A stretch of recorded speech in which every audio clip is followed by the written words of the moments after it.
Hello friends, this is Sangam Fodi and welcome back to my channel Pharmacy. Friends, in this video I'm going to talk about treatment of low BP और साथ में हम लोग जानेंगे कि इसका कारण क्या होते हैं, साइन एंड सिम्टम्स क्या होते हैं। इन सारी बातों पे हम लोग चर्चा करेंगे। So friends, without wasting any more time, we should start the video.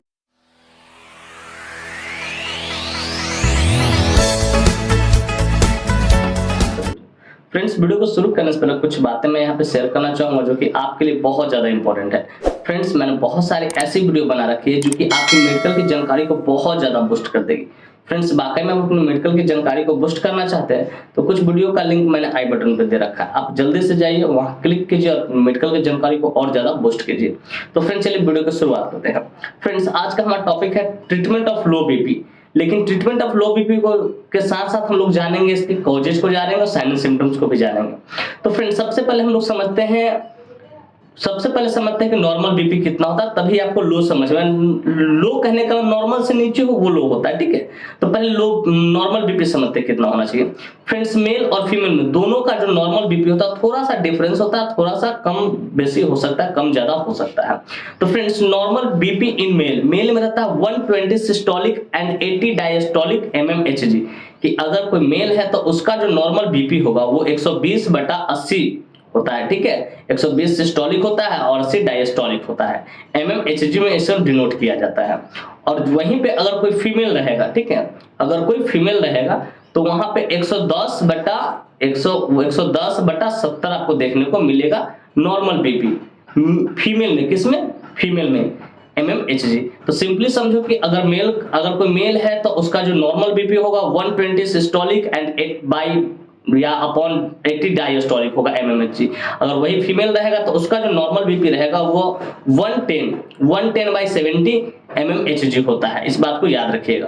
तो फ्रेंड्स, ये नॉर्मल हुआ। लेकिन जनरली लोग कहते हैं कि अगर इससे कम हो जाए, ठीक है, तो कहते हैं कि लो बीपी है। लेकिन एक एग्जैक्ट साइंटिफिकली प्रूवन कितना होना चाहिए कि इसको हम लोग लो बीपी के कैटेगरी में रखें।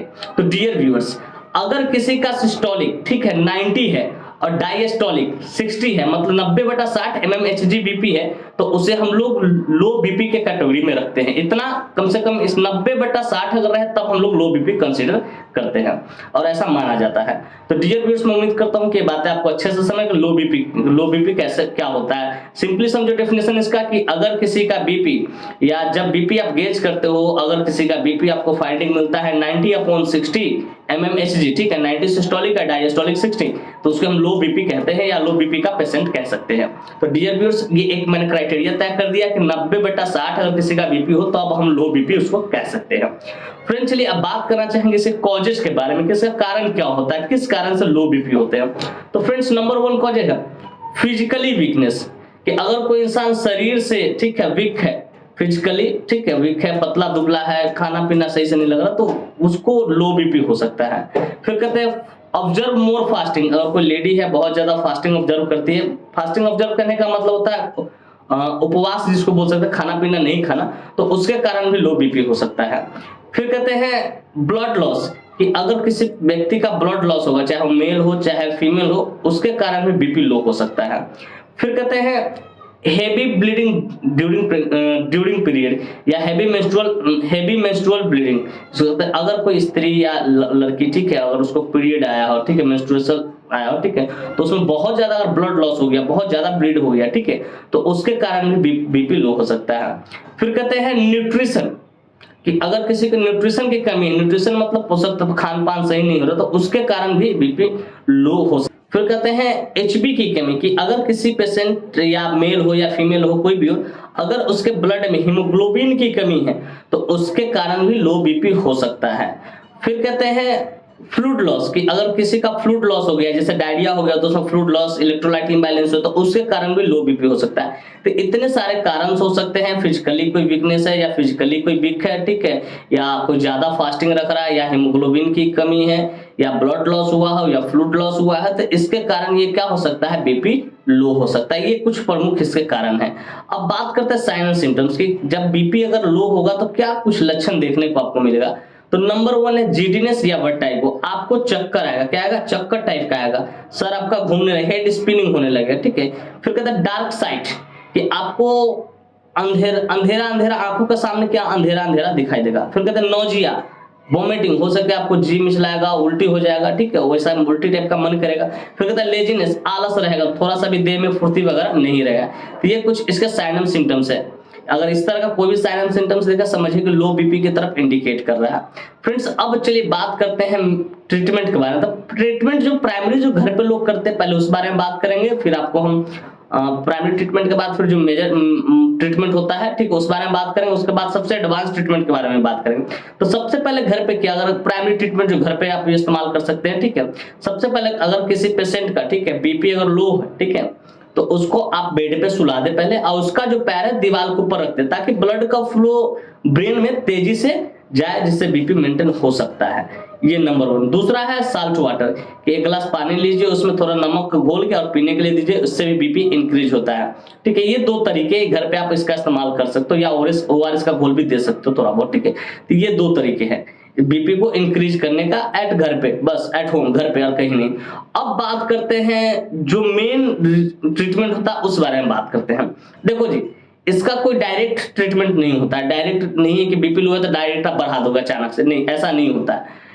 इसका जो मेन जो है ना, कॉज फाइंडिंग करना पड़ता है, किस कारण से बीपी लो हो रहा है, उसका ट्रीटमेंट किया जाता है, तब बीपी इंक्रीज होता है। इस बात को याद रखिए। इसका कोई डायरेक्ट ट्रीटमेंट नहीं है कि बीपी लो है, मैंने इंजेक्शन लगाया बीपी बढ़ गया, ऐसा कुछ नहीं, ठीक है। बीपी लो है, उसका डायरेक्ट इलाज नहीं होता, उसके कॉज को ढूंढना पड़ता है कि क्या कॉज से बीपी लो है, उसके बाद उसका ट्रीटमेंट किया जाएगा।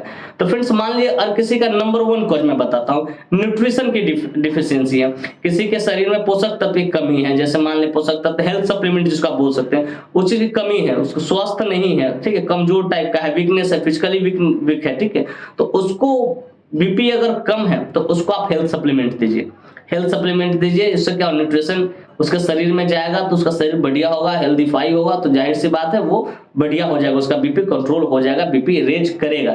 जैसे हेल्थ सप्लीमेंट में आप क्या दे सकते हो, तो A to Z गोल्ड दे दीजिए, न्यूरोकाइंड गोल्ड दे दीजिए, या हेल्थ ओके टैबलेट दे दीजिए। ये सारे जो हेल्थ सप्लीमेंट होते हैं, या कैल्शियम दे दीजिए, ये सारे क्या करते हैं, हेल्थ को बूस्ट करेगा। और जाहिर सी बात है जो फिजिकली वीक है, जब हेल्थ बूस्ट होगा तो उसका बीपी रेज करेगा, ऊपर की ओर बढ़ेगा। तो पहले कॉज ढूंढना होता है आपको। फिर दूसरा कहते हैं ब्लड लॉस, कि अगर किसी पेशेंट का ब्लड लॉस है, ठीक है, बहुत ज्यादा ब्लड लॉस हो गया हो, ठीक है, तो ज्यादा अगर ब्लड लॉस हो गया हो और उसके कारण बीपी अगर लो हो रहा है, तो उस परिस्थिति में पेशेंट को ट्रांसफ्यूजन भी करना पड़ता है, ब्लड चढ़ाना भी पड़ता है। तो उस परिस्थिति में पेशेंट को ब्लड चढ़ाओगे तो फिर बीपी रेज हो जाएगा।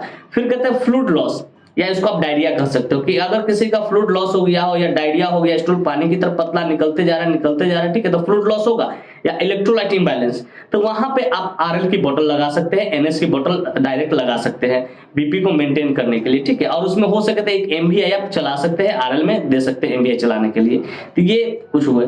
फिर उसके बाद अगर किसी पेशेंट में हीमोग्लोबिन की कमी है, उसके कारण अगर उसका बीपी लो रहता है, तो आप हीमोग्लोबिन का जो आयरन के जो टैबलेट आते हैं, जैसे ओरोफर एक्सटी हो गया और ट्रिन कैप्सूल हो गया, ठीक है, ये सब आप उसको दे सकते हो, ठीक है। तो इससे क्या होगा, हीमोग्लोबिन जैसे ही ग्रो करेगा, आयरन जैसे ही बॉडी में जाएगा, फोलेट जैसे ही बॉडी में जाएगा, उसका बीपी रेज करेगा। फिर उसके बाद कहते हैं कि डायरिया, अगर किसी को डायरिया हो गया, ठीक है, तो पहले आपको डायरिया को कंट्रोल करना हो, जैसे रेडोटिल देके, एंटी डायरियल मेडिसिन देके कंट्रोल करना होगा आपको डायरिया को, उसके बाद बीपी रेज कर जाएगा। कहा कि डायरिया हुआ तो बीपी फॉल करता है, इस बात को याद रखिएगा। तो डायरिया अगर होगा तो डायरिया को आपको क्या करना पड़ेगा, कंट्रोल करना पड़ेगा एंटी डायरियल मेडिसिन देके, ठीक है, उसके बाद बीपी ऑटोमेटिक रेज होगा।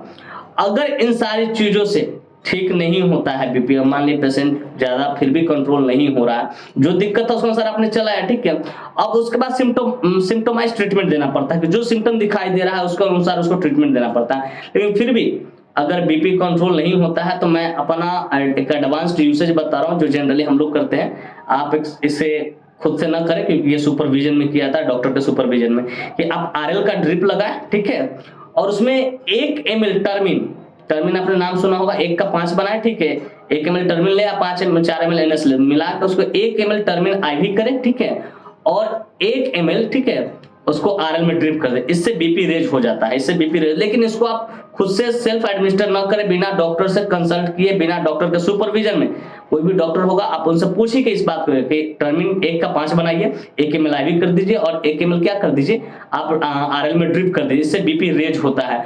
ज्यादातर ऐसा जब पेशेंट जो होते हैं जो ऑपरेशन के बाद उनका बीपी और ऐसा होता है तो ज्यादा इसका इस्तेमाल करते हैं लोग, ठीक है। ऐसे जनरल भी कर सकते हैं, उसमें कोई दिक्कत नहीं है, लेकिन फिर भी आप बिना डॉक्टर से कंसल्ट किए ना करें इस काम को, इस बात को याद रखिएगा।